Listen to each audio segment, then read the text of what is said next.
Hello，大家好，歡迎嚟到白雕了哥，我係白冰。我係哥哥啊，好嘢！你係終於講啱晒啲節目名啦，耶！係啊，我哋錄多啲音我就噏得順噶啦。哦，係啊，即係我冇力啊，係因為好我就嚟多啲啦。喂，今日咧我想講咧，應該有好多朋友仔會玩過嗰啲 MBTI 測試，但係咧遲咗2年我哋而家講嘅話，唔緊要，係因為咧之前玩嗰啲，我覺得係刷嘅無論又唔係刷嘅，總之我覺得唔準咯，即係完全。乜嘢都係覺得，點解我個性格唔係咁？就算係嗰啲係讚我嘅嘢，都好多覺得我唔係咁樣喎。嗱我之前自己做嗰啲咧，即係我都已經唔記得係咩網啦，即係做完就算啦，呢嗰啲啦，就 INTJ， 我係 INTJ， 唔知係咪代表我？INTJ 話係 Elon Musk 好似係 INTJ 咯。咁咪應該？你覺得自己係啊？應該唔係，你覺得自己係啊？應該唔係。即刻我以為你話咁我係 INTJ 啊？我唔應該唔係啊，我覺得。我識嘅人有係佢嗰類人，但係你覺得自己係 I 人定 E 人？嗱，首先 I 嘅，一定係內向噶啦，冇得講。但係唔係因為其實嗰個 I 同 E 唔係講緊話啊，我哋係出去 social 唔 social 嗰啲人。係啊，係講緊話你係要喺邊方面獲得能量。係啦，我係要自己叉電。所以點解我話覺得點解唔啱？就係我之前做嗰啲 test 全部都係話我係 E 人不特止啦，跟住話我好 P 啊，跟住我就覺得即係唔係好要 well planning 嗰種，如果你要籠統啲講啦，即係可能係憑感覺啊，好隨心啊嗰一種咯。我就覺得我係唔可以喺出邊叉電嘅喎。我喺出邊係因為工作需要、社會需要，我好似好 sociable，翻到屋企我要自己 me time 幾個鐘嗰啲嚟嘅喎。我就覺得咁，我邊有可能係 E 人啊？好明顯係個 I 人，同埋我又唔中意去 party，又唔中意去即係細個嗰啲咩 clubbing 嗰啲，全部都唔中意。我係要。即係總之係靜態人得好緊要，我就覺得點解我做嗰啲 test 全部都唔準嘅，所以我從來咧都冇認真將 MBTI 擺上心嘅，因為有啲人佢哋會係覺得咦測完之後咁科育啦，係好啱喎，跟住佢就會喺自己 IG 度講話自己係咩人格，就睇下有咩朋友係大家志同道合咁樣噶嘛。咁但係唯獨咧就最近我睇一個佢係一啲美妝嘅 blogger，係以前東方新地嘅編輯咁樣啦。佢就嗰次喺 IG 嘅 story 就 post 咗一條 link 就話，即係聲稱呢一個係而家啲人會覺得最準嘅一個 MBTI 測試咁樣。咁所以就擺咗出嚟，我就覺得既然講到咁嘅，不如試下玩下呢個啦。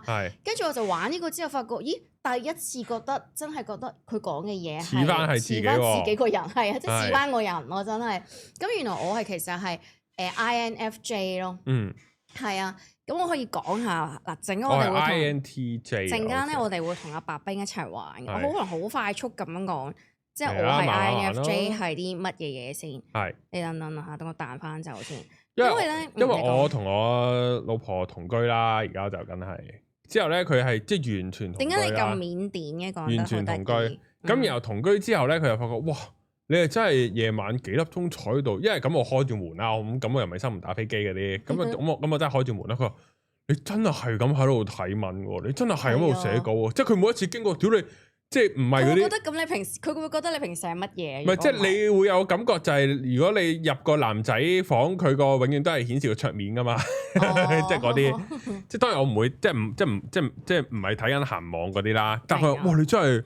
晚晚都係咁樣嘅喎，即係佢都有啲意外。因為當我流，當我老公流。係啊，即係咁樣咯。佢都有啲位就哇，你真係寫稿寫到3-4點喎，咁樣咯。哦，我哋陣間會同白冰玩下，究竟呢一個 test 係咪 INTJ？我可能好快講話 INFJ 係啲乜嘢？點解我話真係？咦？點解真係咁似自己同埋我身邊一個都好 friend 嘅女性朋友？佢 INFJ， 咁大家成日都幾似。然後原來就係講咧話INFJ 咧。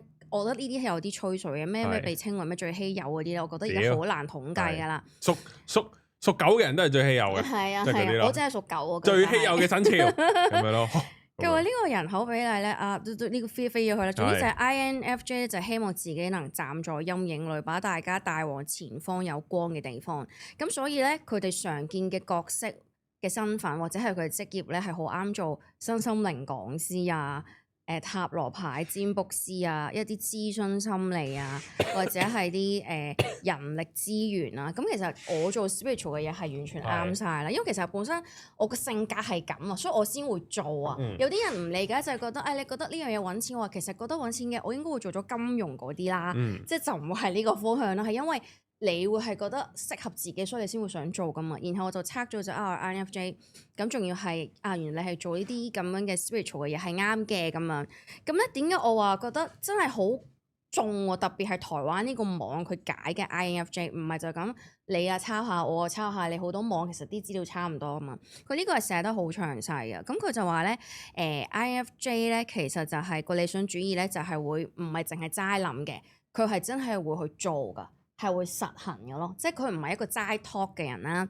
咁同埋就係會，佢話多望下先，擁有看透人心與社會結構性問題嘅細膩洞察力啊！並將呢份洞察力用於療愈人心同埋想改變社會咯。咁所以佢對於啲流浪動物議題啊，一啲轉型正義嘅議題啊，一啲弱勢就業議題啊，貧窮議題，總之社會議題佢哋會好關注，好想可以幫到手咯。咁呢個係我自己知係，咁我都做緊呢啲嘢啊。就算我哋平時做 Reiki，我哋都做慈善，其實係好多啲狗場啲狗有病咧，我同班學生係免費 send Reiki 俾佢哋。咁我覺得自己會知道，咦，真係呢個性格喎咁樣。咁同埋佢又講到係。我係嗰啲係好玻璃心㗎，即係我係好在意人哋點樣睇自己咯。我就覺得係其實我係一個咁樣嘅人咯。所以我就意思話，你唔係話玩個測試就係好嗰啲嘢，你就覺得係講自己。唔好嘅你就覺得唔係自己，你唔係咁噶嘛，你要即係清楚知道自己咩性格，咁你就先可以 match 翻究竟佢講啲嘢啱唔啱咁樣樣。咁 INFJ 我就唔講太多，即係大概係呢啲一啲咁樣嘅嘢，我就覺得咦呢個 test 真係準喎。然後我就將佢擺咗喺Facebook 我有見到啊，係啦，跟住就好多觀眾又話玩咯，咁有啲都話咦即係呢個準喎咁樣，咁但係有一個都話唔準，佢覺得佢自己係一個好 E 嘅人。但係佢玩咗呢個 test，竟然話佢係 I 嘅人，佢就覺得完全唔準。咁但係另外有一個觀眾，我記得就話佢玩其他嗰啲 test，我求其即係唔知可能 INTJ 又係咁樣啦。咁佢玩呢個 test 都係 INTJ，咁我話咁應該 prove 到你應該堅係呢一個性格咁樣啦。咁我覺得快速同拍兵玩呢個先，你等我撳翻走先。點知問100條問題之後啲人呆撚咗？唔會，大概10零分鐘都 make sense， 10零分鐘咁樣。同佢有分嘅呢一個，佢有分話究竟。你而家係一個人定係周遭有其他人咯？佢啲問題可能係有唔同。周遭有其他人啦，好明顯。係啊，我哋而家空間有其他人啦。好啦，開始測試。即係佢問啲問題唔會太尷尬。係啦。即係你會反手打 J 定正手打嗰啲，佢就自己一個人先至問。左手定右手咁樣。係。咁當團隊決定嘅方向同你個人嘅價值觀或者喜好產生衝突嘅時候，你嘅真實心聲通常會係點樣呢？你會覺得氣氛和諧最緊要。如果大家都同意呢。你係會願意調整個心態去接受嘅咁樣。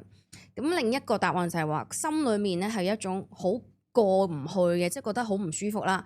咁但係即使為咗大局暫時配合咧，你都冇辦法喺個內心真正認同，而且同時間呢個感覺能量好似被消耗緊咯。哇！2揀1啊？係啊。當遇到個問題係同你自己價值觀同你嘅喜好係唔同嘅時候。你係會傾向邊個咧？哇！真係好睇嗰樣嘢係咩喎？即係你話打針呢啲可能企硬嘅喎，一等一定要打咁樣。係佢即係佢冇得話係完全唔服從嘅。冇㗎，係得呢一個。咁應該係唔鋸咯。好，即係唔鋸嗰個咯。我都覺得你會係。跟住佢話，譬如喺一個獨自移動嘅途中，如果蕩失路迷路，你通常嘅直覺反應係會停低諗翻頭先經過邊啲地方，去幫自己個腦度去重建翻我頭先行過啲咩路，應該要點樣做？定係你會嗰一刻觀察周圍環境嘅視覺線索，譬如可能啲好遠嘅地標啊，或者咧。可能係喂做咩佢成日跳走咗嘅？呢題 sorry 佢跳走咗，突然間自己佢覺得太耐啊！我哋係我覺得佢好癲，佢唔俾人哋諗。我哋而家下一題先。佢當眼前有大量好雜亂無章嘅資訊嘅時候，你本能反應通常係會提煉與簡化啦，你會試圖刪除呢啲雜訊啦，將呢啲資訊濃縮成一個核心嘅概念或者本質，定係你會使用聯想與串接？就係你會發現呢件事同嗰件事關聯，然後個腦裏面咧就好似一個連結咁樣，將啲樹枝咧不斷咁樣。呢個係第二個 ，OK， 好明確。好，跟住啦，你學識咗一個新嘅技巧，例如可能識執相啊，或者識煮某一樣餸咁樣啦。咁你覺得呢個效果唔錯喎，但係你隱約覺得咧自己都仲係未完全識得嗰個嘅 mechanism 成件操作，咁你會係覺得你而家個結果好就好啦，繼續用啦，到時遇到問題先再諗啦咁樣，定係會覺得好似卡住，仲係覺得第一個好。跟住咯，參加團體活動，即係大家見我嗰啲產品嗰啲包裝未係好好已經出嗰啲咧，出咗先啦。係啊。參加團體活動嘅時候，如果被要求圍成一圈，輪流分享內心嘅感觸，你嘅直覺感受係雖然未必中意公開發言，但係你認為可以呢種溫馨氛圍你係認同嘅，咁覺得可以建立大家嘅凝聚力啦，定係覺得好唔自在、好尷尬？覺得呢啲情感係私人嘅事，唔應該喺呢啲被規定嘅場合咁袒露去表達呢？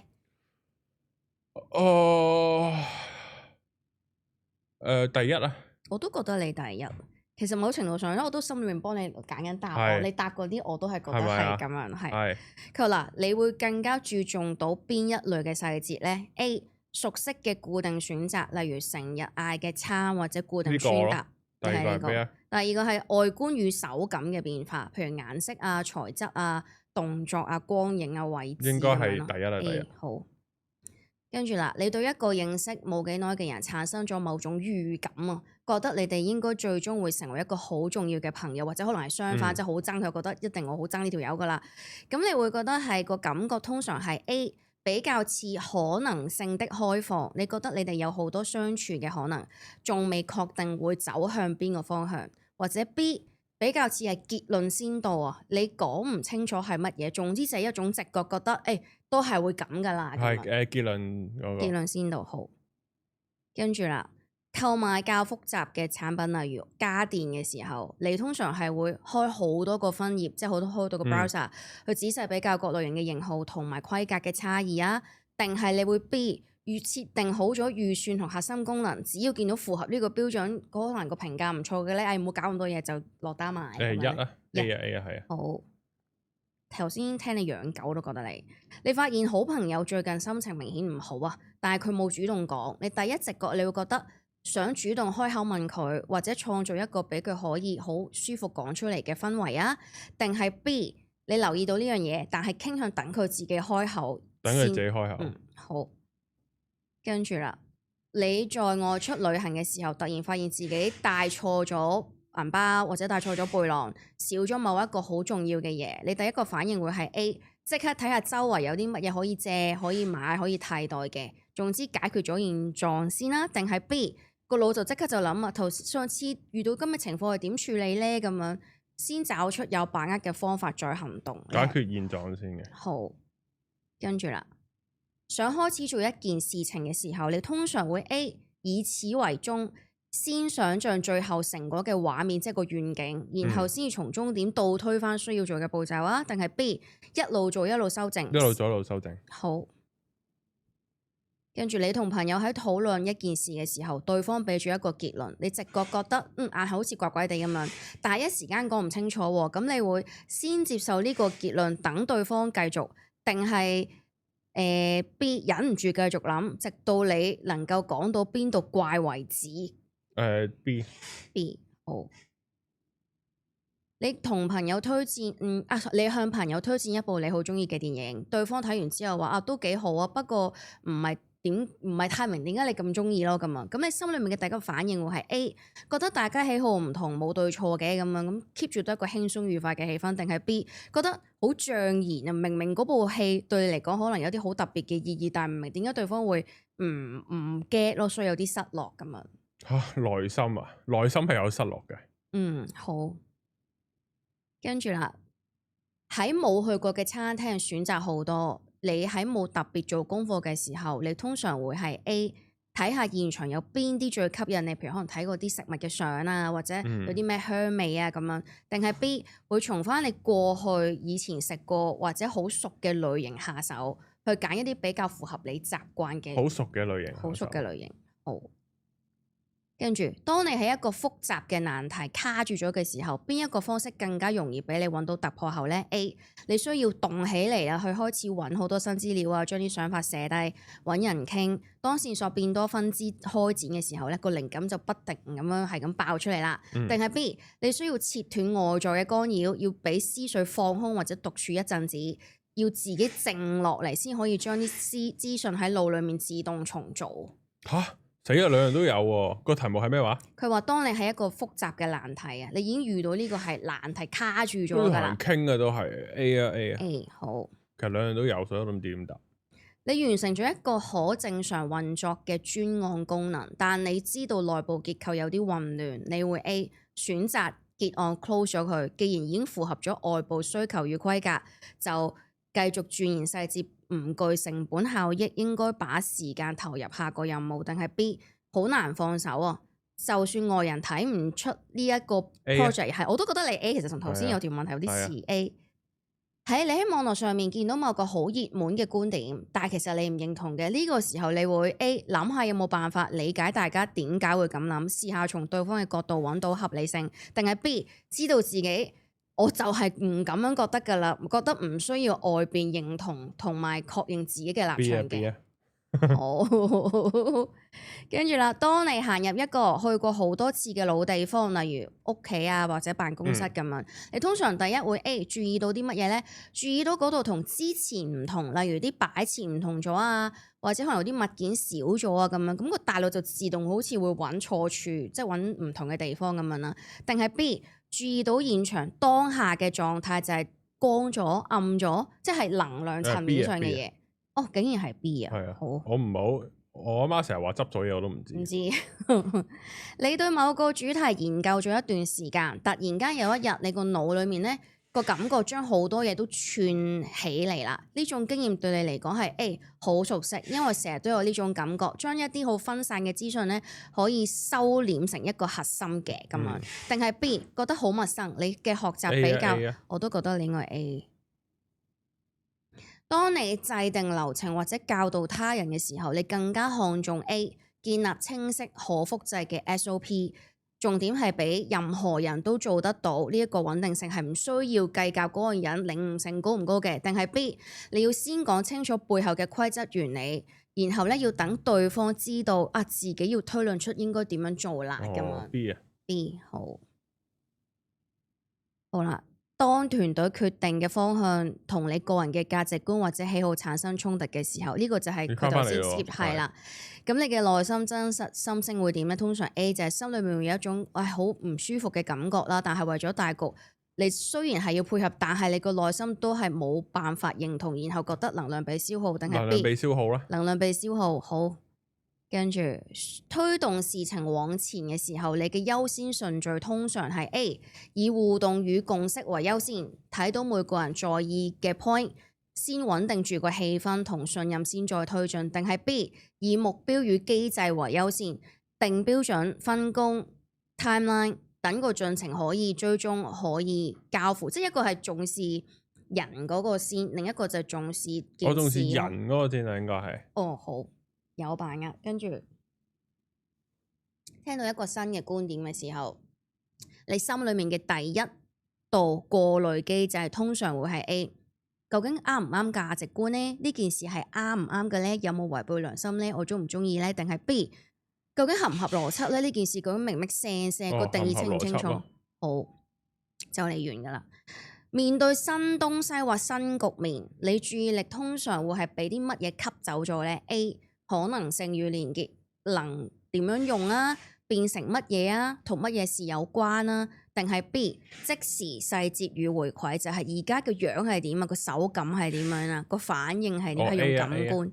好，跟住啦，你要做一個影響好耐嘅選擇嘅時候，例如就係可能你要搬 office 或者係搬屋咁樣，咁喺手邊有好多資料嘅情況之下，你通常係點樣推進個決策嘅呢？ A 先喺腦裏面浮出未來嘅走向，即係直覺判斷出長期應該就會變成咁樣噶啦。定係 B 先整理標準同埋可參考嘅過往案例，逐步排除唔適合嘅選項，直到結論穩定再定案。B 啊。好，跟住你更加似邊一組嘅描述咧 ？A 喺討論嘅時候，你會不由自主偵測嗰個氣氛個 vibe，就係邊個冇講嘢？咦，呢個好似唔係咁開心喎。為咗讓事情推進，你會傾向先扮人嘅感受，用語氣同理心嚟提高大家嘅配合意願。呢個係 A 啊嚇。B 定係你習慣先將目標、成功標準、期限定死咗先，冇呢啲明確指標咧，你會認為大家都係唔知忙乜嘢嘅。遇到爭論咧，你會傾向列出客觀條件比較，決定之後就即刻分工。A 你就做呢樣嘢，B 你就做呢樣嘢啦，咁樣。你要傾向 B 好。跟住啦，你更加似邊一組嘅描述咧 ？A 做選擇嘅時候，你內心會有一把尺，就喺度諗呢個係咪真誠咧？有冇違背我嘅個人原則咧？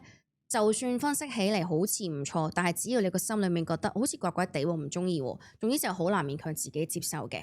B 就係聽到一個講法，你第一個反應嘅就係會挑語病或者定義，就係你講嘅公平個定義係乜嘢啊？你個邏輯係唔係行得通㗎？或者係你中意建立內在嘅邏輯模型？如果發現資訊前後矛盾或者因果唔連貫咧，你一定要搞清楚佢嘅。B 應該都係 B。好，跟住啦，你更加似邊組嘅描述咧？A 呢組就係話見到一樣嘢，你個腦裡面會自動跳出好多連結㗎，你會覺得呢件可以變成點啊？如果你跟到呢一個結合，跟住又會個結果變成點啊？咁樣討論事情嘅時候，你好中意講話，如果唔考慮限制，假設乜乜乜話題咧，就成日都會越講越廣，即係越講越多，充滿各種可能性嘅呢個 A。B 就係咧，你睇事物好直接，佢而家係點咧，你就覺得係點㗎啦，你就中意享受當下嘅視覺、聽覺。好，唔該。跟住啦，你更加似邊組嘅描述 ？A 就係中意從混亂嘅資訊裡面洞察出未來會變成點樣，想法咧成日好似拼圖咁樣突然浮現嘅。做決定嘅時候咧，主要睇返符唔符合你嘅長遠藍圖，細節如果無關大局咧，通常你會先忽略嘅。B 就係咧，與其冒險創新，你更加傾向參考具體嘅實務狀況同埋過往嘅經驗。你會習慣將有效嘅做法整理起嚟，譬如啲筆記啦，即係 A 嘅。好，我哋就嚟望見家鄉噶啦。你覺得自己有幾次以下嘅敘述，就係重視精神價值勝過邏輯分析與感官享受，追求深層意義與共鳴。你會覺得自己係1至10分，你會俾幾多分啊？即係如果你對於呢樣嘢重視精神價值勝過邏輯分析與感官享受，追求深層意義與共鳴，10分係滿分，0分就係0咯，即係最少咯。0分係唔追求邏輯，即係淨係完全呢堆嘢覺得係你唔認同嘅咯。頭先講嗰佢嗰句嘢係追唔追求邏輯啊？佢話你覺得而自己有幾次啊？幾次即係總之得0至到10分就係重視精神價值勝過邏輯分析。勝過邏輯分析喎。係啊，勝過啊。重視精神價值勝過邏輯分析係應該係0分嘅。但係佢會有，但係有加埋就追求深層意義與共鳴咯。所以好難答，5分啦。好啊，一半啦就。好啦，你覺得自己有幾次以下嘅敘述咧？又係0至10分咯。重視當下感受與體驗，邊做邊調整，追求真實手感，而且熱愛自由。10分。非常像。好啦，你覺得自己有幾次以下敘述，又係要俾分啦。客觀理性，愛找模式與原理，重視創新與藍圖，不受傳統限制。呢個10分啦。你覺得自己有幾次以下敘述，又係俾分啦。重視流程與分工，參考既有做法，把關細節，按計劃完成。6分咯。好啦，滿像咯就叫做以下嘅興趣啦，完啦就嚟。以下嘅興趣對你嚟講有幾貼近呢？咁咧就係哇好多嘢㗎，你聽晒咯。中意戶外走走，探索新地方，運動或身體活動，跑步啊、球類啊、舞蹈啊，諸如此類。即興小旅行或者臨時約出門，嘗試新餐廳、新口味、美食地方、新嘅地方啦。然後就係中意拍攝、攝影、捕捉當下。仲有就係中意手作 DIY 啦，即係自己整嘢啊。仲有就係做嘢整嘢食或做料理時隨興加料啊，邊做邊調。同埋係中意表演或者舞台感嘅活動，唱歌啊、主持啊、上台。仲有行街挑選，注重材質、觸感、外觀。仲有就係體驗型活動啦，譬如去啲展覽啊、活動、市集咁樣啦。中意新鮮刺激嘅小挑戰，呢度係全部係一組嘢嚟㗎嚇。你對於你嚟講，你覺得有幾貼近啊？呢啲嘅興趣3分啦。好啊，跟住啦，最後啦，差唔多啦。以下嘅興趣對你嚟講有幾貼近呢？又係成抽嘢㗎嚇。整理收納，將事物歸位，做待辦清單，按順序完成，規劃行程流程，提前準備，記帳對象，管理預算，將資料分類歸檔，無論照片啊文件都係3分。係，我都覺得呢個你都係少少。好，跟住啦，以下嘅興趣對你嚟講有幾貼近？又係一組嘢啦。深度聊天，聊價值觀、人生意義，寫作日記，文字表達內在，文藝內容。譬如睇小説、睇電影、聽音樂帶嚟共鳴，創作啦、書寫啦、繪畫啦、音樂啦，對心理與人際關係係好有興趣，會反思自我、探索內在動機。7分啦，呢個7分呢個好。以下嘅興趣對你嚟講有幾貼近呢？又係一抽嘢啦。解謎推理、燒腦挑戰、策略遊戲或者需要佈局嘅遊戲，研究新工具或者新科技，將複雜概念整理成筆記框架，分析唔同方案嘅優缺點。用數據或者記錄嚟分析與改進，設計規則流程系統，增加效率。7分啊，係咪都有？應該最後啦呢個。在獨自移動嘅途中如果迷路，呢個啦就係。你通常嘅直覺反應係點樣呢？會停低回想頭先經過嘅路段順序，即係諗下邊度轉彎，經過啲咩鋪頭咁樣。定係 B 觀察周圍環境嘅視覺線索，例如遠處嘅地標啊、人流嘅方向，嘗試應該係一嘅。好，好啦，最後係咪最後啊？95%。當你面臨崩潰或巨大壓力嘅時候，你嘅狀態更加似點樣呢？就係你平時好理性，能夠將情緒放埋一邊，但一旦真係撐唔住咧，你會突然覺得超在意人際反應啊！你可能會突然間爆衝式咁好嬲啦、好委屈啦、想喊咧，或者突然間好在意我係唔係被討厭咗啦？我係唔係講錯嘢？有時你會一邊覺得自己好失控，一邊又忍唔住想自己即係要 control 翻自己咁樣呢？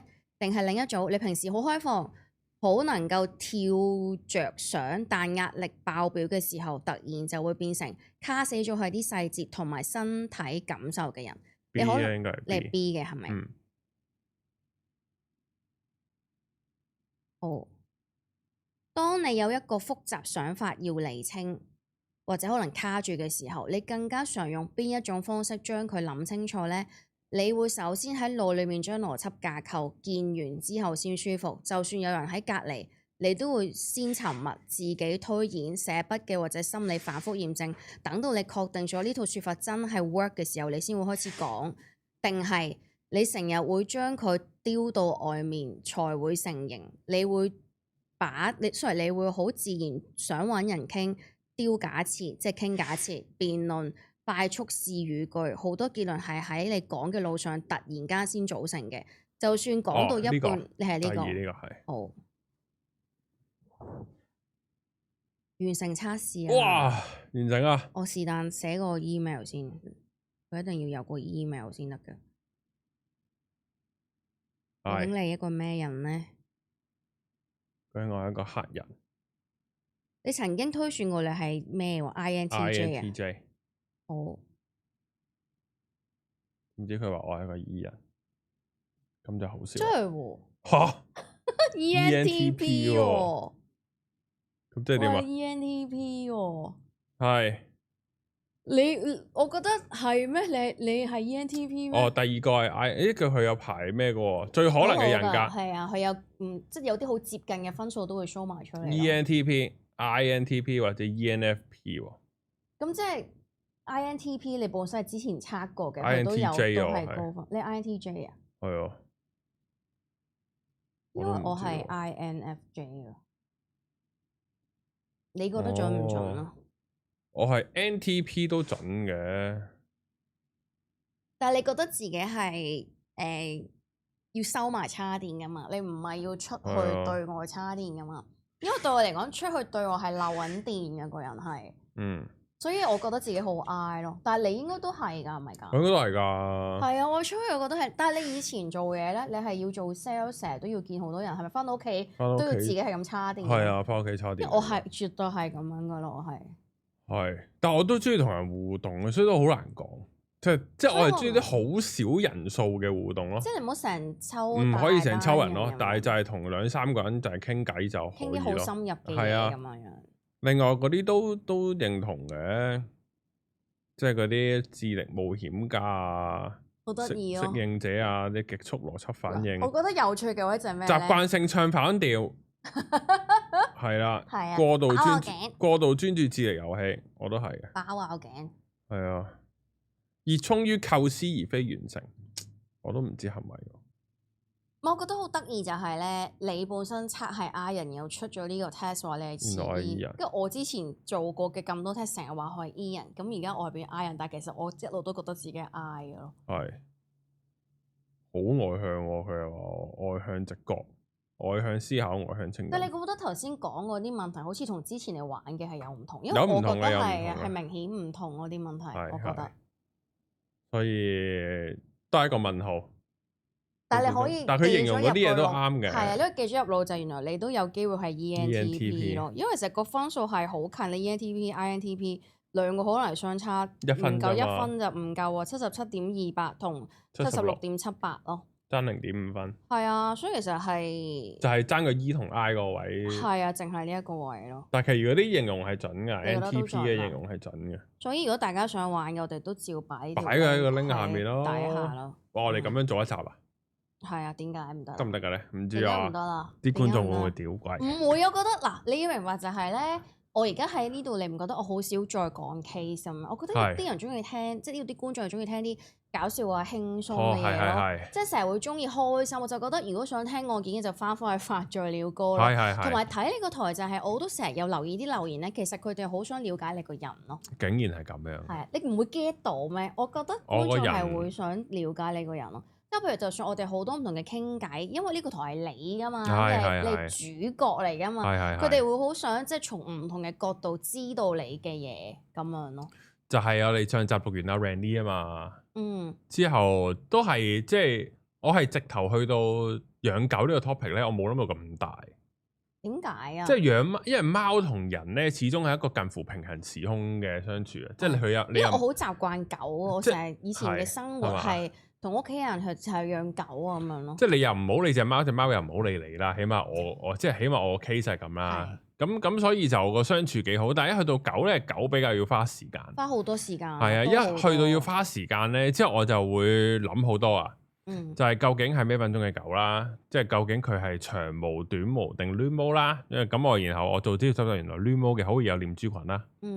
係啦，咁然後係咪長毛嘅？咁又睇佢甩唔甩毛啦，然後短毛又唔代表佢冇味啦，因為唐狗係比較大味嘅，係啦，咁然後呢啲做咗好多資料收集。係啊，之後因為原來唐狗就係即係你要睇佢天氣啊，就係啲唐狗咁樣咧，佢係用嗰個氣味嚟劃佢地盤，所以你間屋幾大咧，佢就味係幾大，你間屋越大佢就味越撚大。係啊，之後去到譬如原來你即使你以為西摩行走嘅蒲公英，我都上網講，係啊，行走蒲公英甩到黐快，但係佢冇味嘅喎，即係呢個雪橇啊，嗰啲阿拉斯加又冇乜味嘅，因為原來因為佢但雪橇太 Q 多，佢嘈到你會癲咗。佢係冬天嘅狗，所以佢唔需要用氣味嚟畫，因為佢本身係冬天，冰天雪地咁，然後喺度睇呢啲啦。之後我邊牧又好聰明啦，咁我因為我上網又睇好多邊牧嘅，係啊，邊牧係好聰明嘅片咁樣，咁然後哇，如果我養隻邊牧咧，我就一定會衝到去。唔係，我係會用我即係我可以有嘅想像力，去令到我可以擁有一個農場，然後譬如養羊嘅。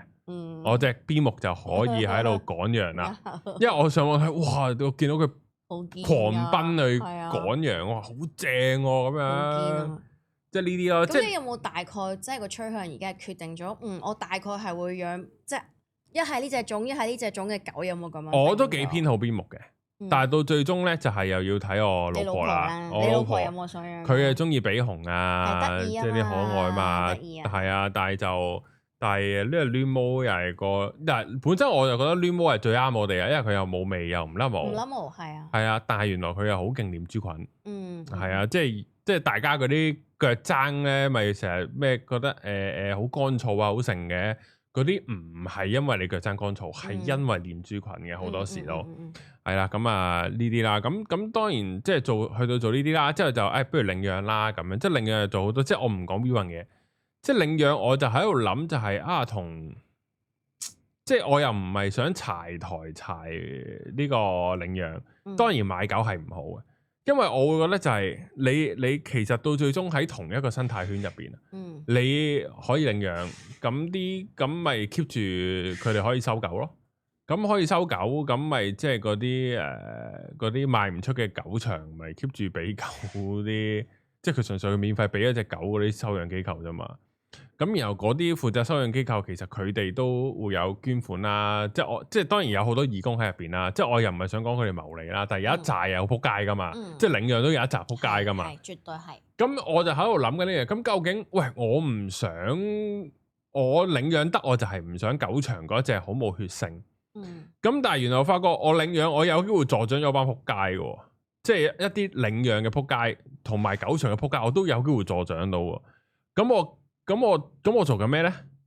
係啦，即係我就諗到，哇！我啱爆頭啊！突然間，係啦，即係我就完全諗唔到嘢。如果你真係要揀咧，我之前都有諗呢啲問題，我都係傾向係領養，我都係傾向，因為冇辦法啊！即係其實你話佢哋啲狗場會可能係掉，即係唔要掉俾嗰啲嘅地方，但其實唔係好多都係咁，好似你之前所講，其實真係係掉佢出街，係啊，係覺得即係做乜要益你啫？同埋啲人咪變咗就係覺得，喂，個領養冇人買啦，係啦，唔使錢就攞到啲好靚嘅狗嗰啲咁樣咯，所以其實真係好老土嗰句咯。其實你呢個係 demand supply 嘅問題啊嘛。然後我又要思考究竟狗係一個咩嘅生物咯。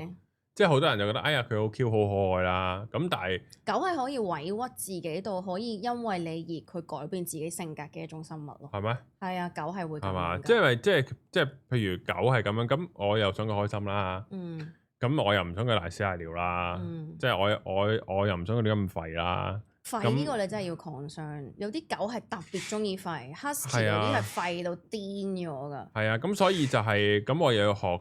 即係當然我已經睇咗好多片係關於點樣訓練狗隻㗎啦。咁好多呢啲，咁然後就要去思考過呢樣嘢。咁同埋當然啦，有啲好實在嘅就係，譬如我而家係租樓住嘅，咁我會少好多選擇啦，因為好多屋苑業主係唔俾人養狗啦。咁呢個好撚煩啦。咁就會有好多呢啲另外嘅考量，即係好多都唔關錢事嘅。即係咯。即係好多呢啲，如果你話即係我自己唔算話真係好嗰啲叫咩，自己擁有嗰一隻狗，但因為我同啲屋企人生活啊，佢哋有養狗，其實我哋長期接觸啲狗，好多種類都試過。我覺得起步一定係你要憑 size 去定先咯，即係唔好大狗細狗。係啊，如果你一嚟已經要照顧大狗咧，我會覺得係相對吃力咯。即係你講緊屙屎屙尿，有啲狗即係特別大狗，其實佢哋真係屙啲屎同尿係特別大泡，特別係難搞。咁你又未必可以喺屋企啦，同埋其實除非你話年長年老嗰啲啦，就未必需要成日帶佢落街，因為佢都喐唔到。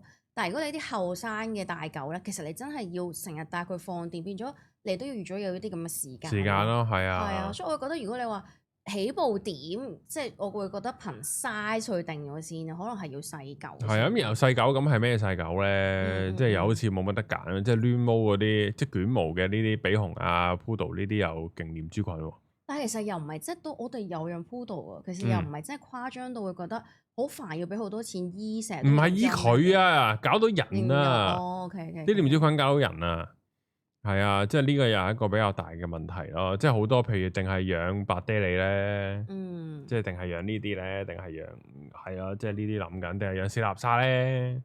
史納沙都得意嘅，史納沙都係好中意扮咁。佢扮呢個嘅，好中意同 husky 一樣嘅，好中意扮嗰啲救護車叫㗎，係啊，跟住扯晒個頭嗰啲嚟啊，車救佢。史納沙好中意㗎，同 Husky 都係咁樣㗎。Husky 我明啊，佢近狼嗰種，但係好得意，好你屎鴨沙咁嘅樣，你學咩唔扮狼啊？所以真係有時唔係話你變態嘅，你想養狗但係唔俾佢吠，唔係唔俾佢吠，但係都有時會有分際。誒，我未必中意一啲超級活躍嘅種㗎嘛。咁我覺得呢個你有咁嘅 concern，我覺得好理解咯。所以就諗啊，而家就係處於一個交戰狀態啊。係啊，就係咁啦。咁啊，大家都分享下啦，留言。係啊，睇下會想養咩狗，好，俾啲意見冇錯。好，下條片再見啦，拜拜。